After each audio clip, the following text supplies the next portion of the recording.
I want to talk to you today about really knowing that there is absolutely always a feel good solution to absolutely any problem or challenge that you could ever be having.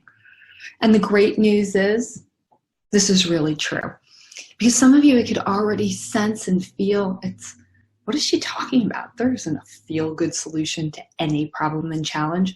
And you know what? I'm here to challenge you and say, yes, there is. And I want to give you a couple guidelines, three specific guidelines to help you uncover what the solution is, regardless of what the scenario is that you have going on.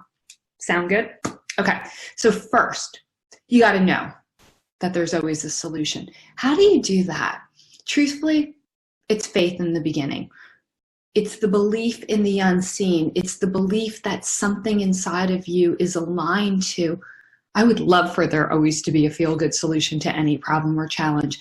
And when you really understand universal law and principles and getting into, honestly, God's word, it even goes back to the Bible, that all things work together for good for those who love the Lord. And in the beginning, I would probably say it took me a while to really believe that it is all working for good, that it's all coming together for my greater good.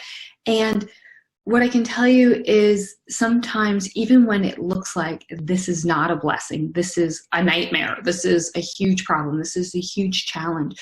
And I'm sure you've had this experience too. Maybe in the moment, that's what you labeled it. But when you go out weeks or months, or perhaps it took years or longer, you can see, thank God that happened exactly the way that it happened. That needed to happen to get me to where I am. That needed to happen for me to blossom into and become the person that I'm meant to be and called to be, right? So let's just set this up that we don't need days or weeks or months or years or decades, God forbid, to have you know that it's all working together for your greater good. So step one, let's just take that one on faith right now, that we know that there's always a solution, and truth be told, there's a feel-good solution and it's working for your greater good. But step two is really where everything starts to shift. And that is find the solution, right? And how do you find a solution when you're caught up in this energy of, Michelle, I don't know the solution. I don't know what to do. I don't know how to handle this or whatever. Right there, if you would appreciate, you're holding the nuggets of the solution. Let me give you a couple of examples. True scenario. This just happened, honestly, the other day. My son just started third grade, and right away, to be honest, they were doing all these assessments, and it came back in reading and writing that he is testing below his grade level, and quite a bit below, like a year and a half below his grade level. And I felt this wave of sadness. I mean, so much sadness. And it was, if I would have analyzed it, I'm sure it could have even been asking like, oh my gosh, what do we do? You know, you're in this, how did this happen? You know, he seemed to be doing so well in his other school, and we changed school districts, right? But I stayed present, and here's how you find the solution.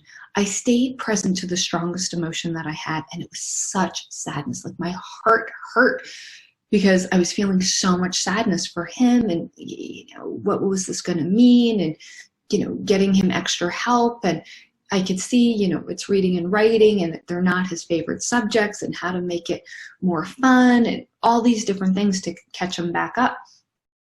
But I was like, okay, God, what's the solution? And then as I tuned into it, I found the sadness, and here's how you find it. What is the message of that dominant emotion that you're feeling? Your solution starts right in the message. So the message in sadness, as you tune into it, there's a message to any emotion, any energy that doesn't feel good. You're doing it for a reason. You're getting something from it.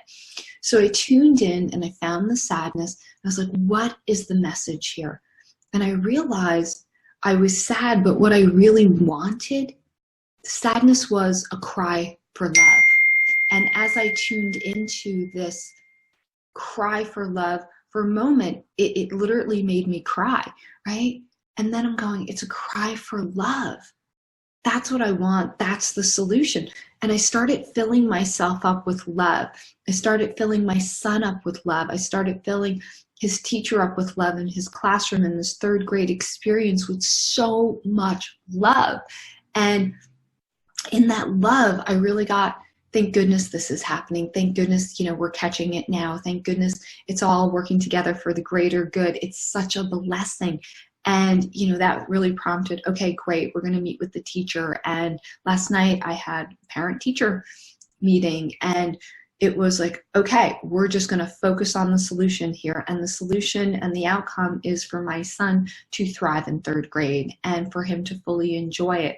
And we put together, little extra, support and help in school and what that looks like. And I got super clear on, okay, making this fun and setting this up in a way that, right, it's not just sitting him down and making him do his homework and getting really mad and fearing for him and all that, which is what a lot of people would do. They would come from these low energies and then force the child to do something. It was like, no, it's like I was loving him more. Like, as soon as I saw him after the student conference, I was like, John Robert, the teacher is so impressed with you, that you are such a great student. And he knew it. And we came up with, a solution to help you move this together with a little extra support, because we love you so much and we know how smart you are, and just putting this all together. And it's brand new in what we're doing, but I'm also looking at, okay, making it more fun, and as opposed to just, coming home and doing all the homework. It's like, making sure that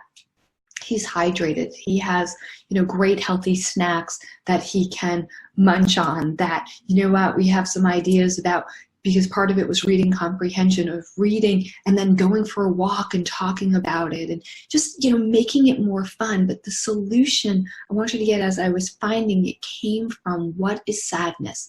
Sadness is a cry for love. And as I filled up with love, I found no resistance to the problem. And as I didn't resist it, and as I'm opening up to, oh my gosh, the solution is seeing my child thrive, seeing him having a great time. It's like my brain just started coming up with all these, different ideas from a feel-good place. And as I felt that, here's what happens. Third part is you become it. You become the solution, right? And I'm just being love. I am just being that vision for my son to thrive, just seeing him loving it. And that's the space that I'm in. And it's this, okay, thank goodness that this is happening. Again, with no resistance, thank goodness we're catching it. Thank goodness that, I was so grateful. His teacher was so on board and so welcoming. And he was like, great, let's put this in place. And then let's check in, quickly and often, and make sure that he's really making progress. Another thing that in speaking with my son was, he would get distracted. He would listen to the other kids in class and, not listen and not pay attention and not be whatever. And the teacher was so great. And he goes, you know what, if you want to get him noise canceling headsets. And I'm like, and I spoke to my son about it. And I'm like, how would that, feel for you? And if you had these noise, and he was like, oh, that would be so good. And I'm like, all right, here we go. Noise canceling headsets, right? All these solutions start presenting when you can just embrace what's going on with zero resistance. If you could just hear me, that all pain comes from the resistance. All pain comes from getting stuck into these low energies, slapping these, this is so sad, this is so awful, this problem is killing me. Like it's all that stuff. But if you go into every scenario, every challenge, every problem with, you know what, there's always a feel-good solution. There's always a way that I can navigate through this in a way that I feel good, regardless of what the scenario is showing up. It doesn't matter if it's a health challenge, a money challenge, a relationship challenge. It doesn't matter. If you are literally allowing yourself first to believe, step one, that there's always a feel-good solution to absolutely any problem or challenge. Two, you got to find that solution. And that clue, if you will, is hidden in the emotions that you don't want to feel. The fears, the doubts, the worries, the guilt, the overwhelms, the anxieties. Every single one of those feelings has a message in it. So as an example, say that you're feeling fear, right? You've gotten behind in bills and you don't know the solution to that. One, that there's a solution, first and foremost, right? What causes people to stress out so much is they don't know the solution, and then weeks and months and God forbid years are going by and nothing is changing because they're so caught up in the problem. They talk about the problem, they analyze the problem, right? They energize it. So of course nothing is changing. Something showing up, not enough money, let's call it in the example that, you know what, there's a feel-good solution to this as well. Second part, what are you feeling? So much fear and anxiety. Tune in. What is the message of fear? What do you really want when you're feeling fear? You want, I'm sure, safety. You want to feel that, in this case with money, that you have the money to do what you want to do. You have the money not only to pay your bills, but to enjoy yourself, right? Right? Look at what you really want. The message that's coming is what you really want. It's a feeling that you don't like, right? Fears, doubts, worries, guilt, anxieties. You don't like that, but what's underneath that? What's the message? The ego is saying that you really want? And you tune into it. That's the solution. The solution is to be what you want to experience. So in this case, you got to be certain that, you know what, you're going to have the money to do what you want to do. You've got to be that space of abundance, right? If you want more wealth, you've got to be wealthy. And then you're saying, okay, Michelle, how do I become wealthy when I don't have enough money to do what I want to do? I've been there too. Back in 2002, so going back over 17 years ago, I'll give you another example. My husband and I were playing a pretty big game, and let's just say the major project that we were working on, we were playing in TV land. It was an infomercial project, but the short of it is, and bottom line, not only did that infomercial project fail, it sent us, with no exaggeration, $858,000 in debt. And we had put everything that we had had into it. I had pulled out investments to put into there. We had a $400,000 loan in our name. And by the time everything was said and done, it didn't all happen at once. We were trying to salvage the project, if you will. And what we were doing was salvaging it. And it was a $30,000 fix and a $40,000 fix. And you play in TV land, a lot of money can go out the door quickly. And the short of it is, we maxed out every single credit card that we had, and we had, big money in credit cards and this $400,000 loan, and we had investors' money involved in this project, and I had been working day and night on it, and so had my husband. And when we finally realized, like, this thing it's over, it's like your baby is dead and you are not reviving it.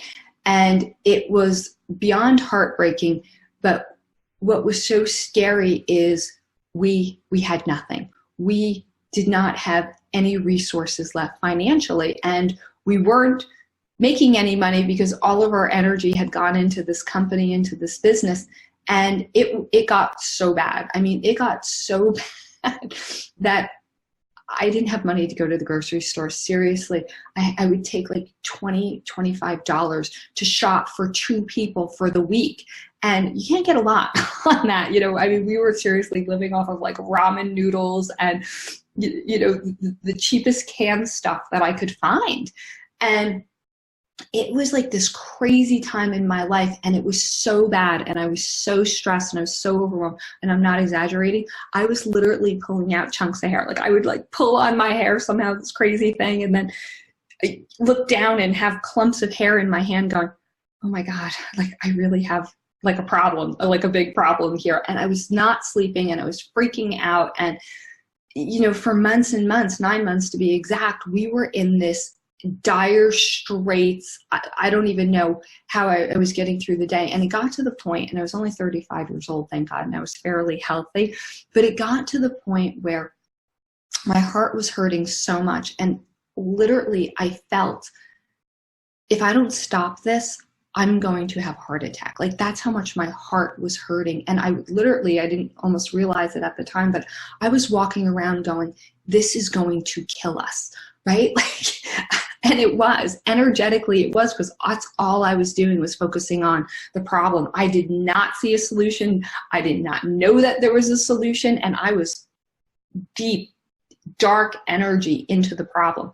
So finally, fast forward, I meet somebody, and he is just such light, such an incredible influence in my life. And the short of it was, you got to focus on being wealthy, right? Focus on what you want to create. And I'm like, God, if you only knew what I had going on, there is no way in the world that I could feel wealthy right now. Like, I am a train wreck with finances, but really it just felt like my whole life at that point, right? And he's like, you got to find a way to be wealthy. And I'm going, how do you find a way to be wealthy?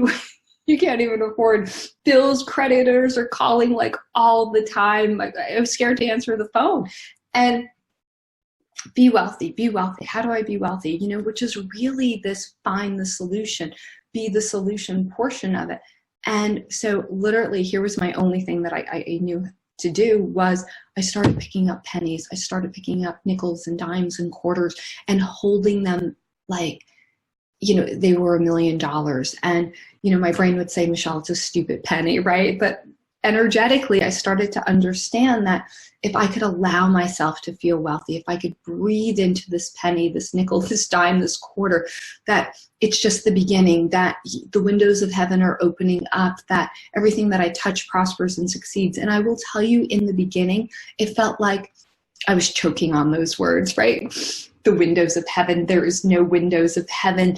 Right? Everything I touch prospers and succeeds, and my brain's going, everything you touch turns to crap, right? But no, it was just kept going in this energy of believing and finding the solution in wealth, finding that I have the money to do what I want to do. So I'll tell you how it started playing out. Holding, like I said, literally, that's all I had, pennies, nickels, dimes, and quarters. And I was doing this for a few days or so, maybe a week, and in the mail, I get a $2 rebate check. Just, I don't know even what it was from, but this $2, and I had this, oh my gosh, like, all right, $2, like pennies turned into $2, and, you know, celebrated that a bit. And then it was like a few days later, my husband and I were walking, you know, just down the street, but it was kind of like a busier street or so, and I see this kind of paper like floating in the street, and all of a sudden I'm like, that's money, right? And I'm not kidding you. I like dart into the street. My husband's like, where are you going? And I'm like, oh my God. And it was a $5 bill. And I picked up this $5 bill. I was like, oh my God, I just found like $5. And he goes, oh, great. And you almost killed yourself, which was being over dramatic. It wasn't, I didn't almost kill myself, but you know, it was this $5. And I remember holding on to that going, okay, we're making some progress. And it's, you know, then my brain's like, Michelle, $2 to $5 is not going to get you out of this, you know, $858,000 debt.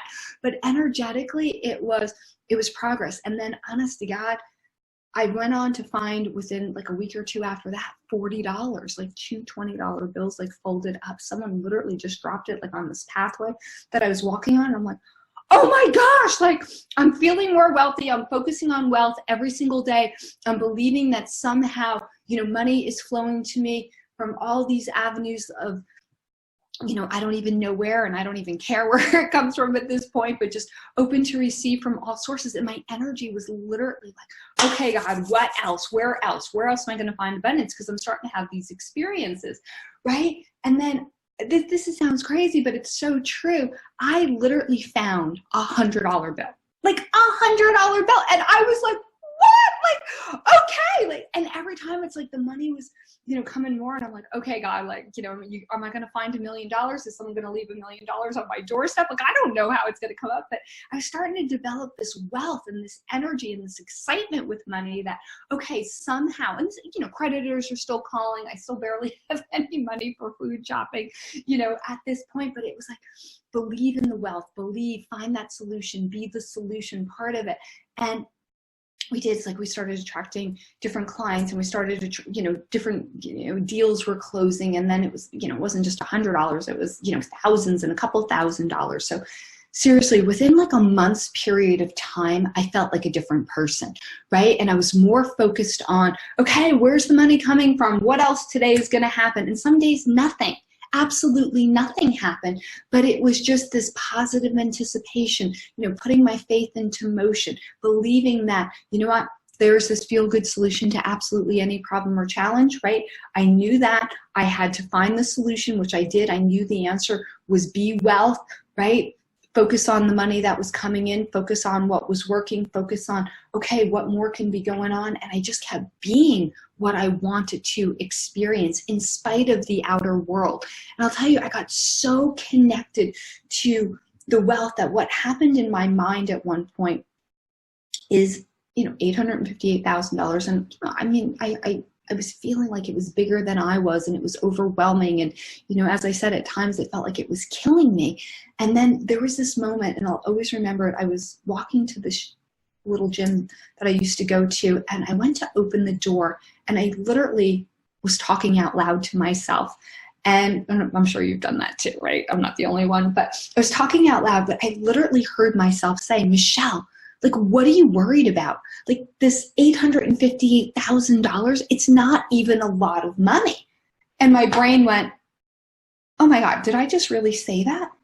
How is this not a lot of money? Like, last week it was killing me, but I was so focused on the wealth, and I was seeing, like, I'm still holding every single penny, nickel, dime, quarter, and I was adding the zeros to it. So it was like I was seeing $1 million or $10 million, even $100 million, the biggest vision that I held on to. I was speaking on stage in front of like this huge audience, and I literally was telling him and telling this audience, right, that the story that, I was $858,000 in debt, and how it was so overwhelming and scary and killing me, to now, we have millions, we make millions. I live in my dream house, and I drive, my dream car, and I have all the money to do what I want to do, and I'm generous, and I can contribute, and, I just have this life that I love. And I would say that and see that and feel that and taste that and smell that, and knew that was going to be my truth, right? Like, I became the solution. And when I say be the solution, guys, you got to breathe it. You got to get it in each and every cell of your being. You've got to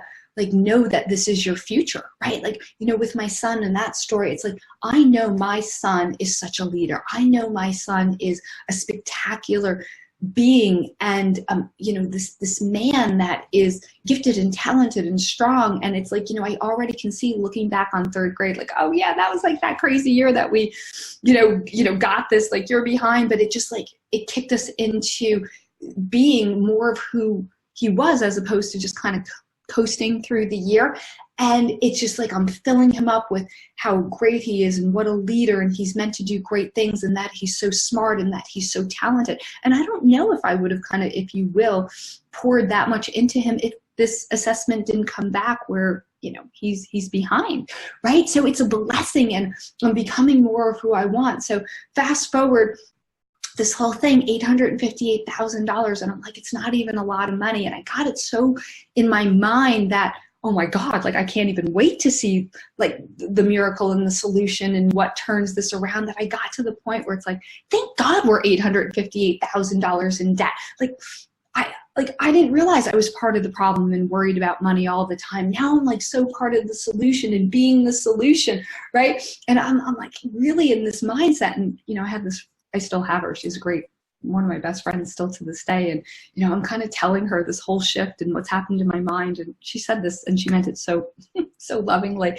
But she said to me, Michelle, she goes, do you think you're losing your mind?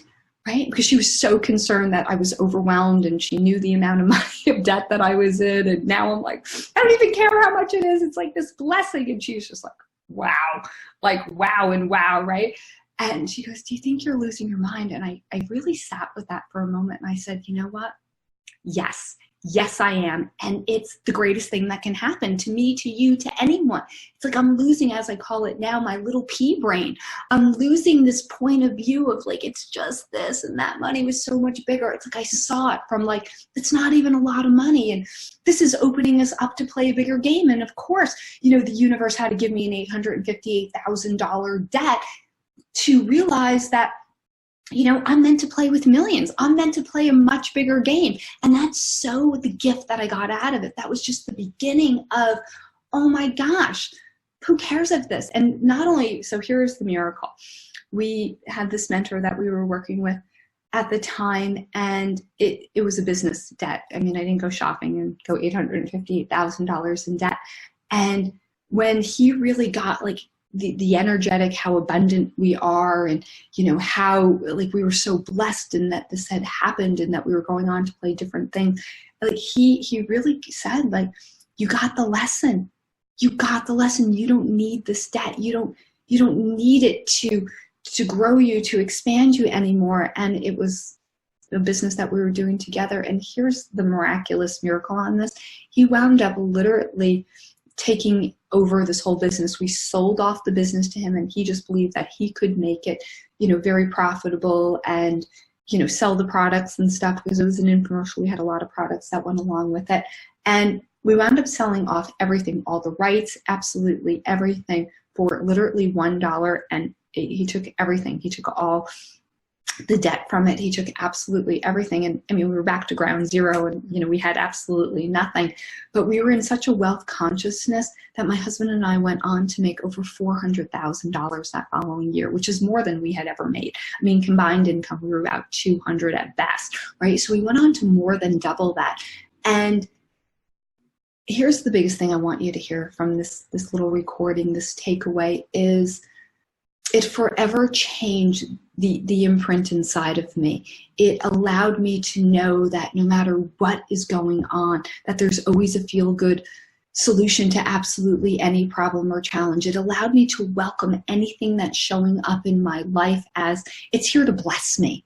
Right? It's here to bless me even when it doesn't look like a blessing. It looks messy, right? But you see beyond it. You see all the emotion that you have with it. The emotion is giving you a message. If you really get what that message is, if you really get why you're doing that emotion, there's a payoff to it, right? You don't feel bad for no reason. You think you're getting something from it.